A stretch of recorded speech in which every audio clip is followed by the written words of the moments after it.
Would you consider yourself a user? How about an addict? What if I told you that the FDA considers caffeine a drug?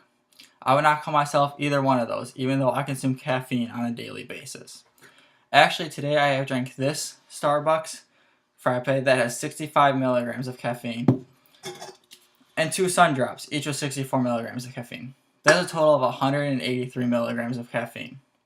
According to Laura M. Giuliano, caffeine is the most used mood-altering drug in the world. In the United States, 87% of adults and children consume caffeine on a daily basis. Caffeine can be found in most sodas, coffee, chocolate, energy drinks, and tea. Caffeine is one of the most easily accessible drugs in the world, and therefore everyone should know its effects on the body. Today I will speak to you about caffeine. I'll first explain what exactly caffeine is and the simple effects on the body. Then I will speak about the benefits and negatives of it, and I will end with the withdrawal symptoms of caffeine.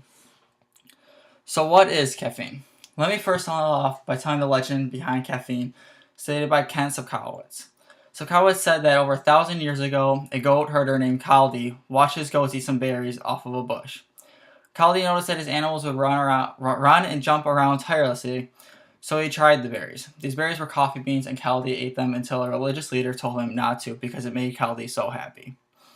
According to Marshall Brain, Charles W. Bryant, and Matt Cunningham, caffeine is a natural occurring stimulant called trimethylxanthine, and it looks like this. They describe the drug as a white crystalline powder that tastes bitter. The drug can be used to increase heart rate and work as a mild diuretic. This means that it can increase urine production. Brain, Bryant, and Cunningham also report caffeine shares traits with amphetamines, cocaine, and heroin. This is because caffeine can be addictive just like them. Caffeine is a legal drug, and when consumed, it can bring benefits, but also some negatives. The FDA explains that when caffeine is consumed, it takes 1 hour for it to reach peak level in your blood, and it will stay there for about 6 hours. At peak levels, people have the benefit of feeling more awake and alert. Caffeine can also reduce the risk of many diseases. According to WebMD, caffeine reduces the risk of Parkinson's disease, liver disease, colorectal cancer, type 2 diabetes, and dementia. WebMD also reports that a regular caffeine drinker can have improved alertness, concentration, energy, clear-headedness, and feelings of sociability. Also, caffeine can cure headaches and help people who suffer from asthma. In high amounts, however, caffeine can also be dangerous. The FDA considers a high dose as anything over 600 milligrams of caffeine a day. That's like 10 sun drops, which is, you would have to drink a lot of that to hit that dose. As you look at this picture, you can see all the negatives of caffeine when consumed at a high dose. Some of the symptoms of caffeine overdose are irritability, confusion, headache, seizures, rapid breathing, dehydration, ringing in the ears, and vomiting. Caffeine can also be fatal when consuming more than 5 grams or 5,000 milligrams a day, according to Kent Sokowitz. He reports that people have died from too much caffeine, but there's usually an underlying health issue. Like a heart or liver problem that will cause caffeine to affect the person in a more negative way than somebody who has no problems. Caffeine is a drug, and like many drugs, it can be addictive. When caffeine stops being consumed by someone who normally consumes it daily, they can feel withdrawal symptoms.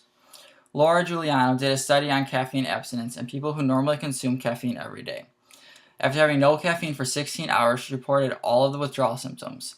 The study revealed that there are 7 main symptoms that most people feel from a caffeine withdrawal.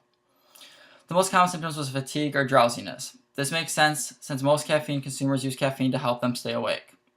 The next symptom seen in the study was low alertness or difficulty to concentrate. Following these symptoms was mood disturbances, then low sociability, or motivation to work. People who are missing out on their caffeine begin to miss out on the benefits of what caffeine does for them. They get so used to the help from caffeine that when taken away, they can't function properly. The last 3 symptoms of caffeine withdrawal are nausea, flu-like feeling, and headaches.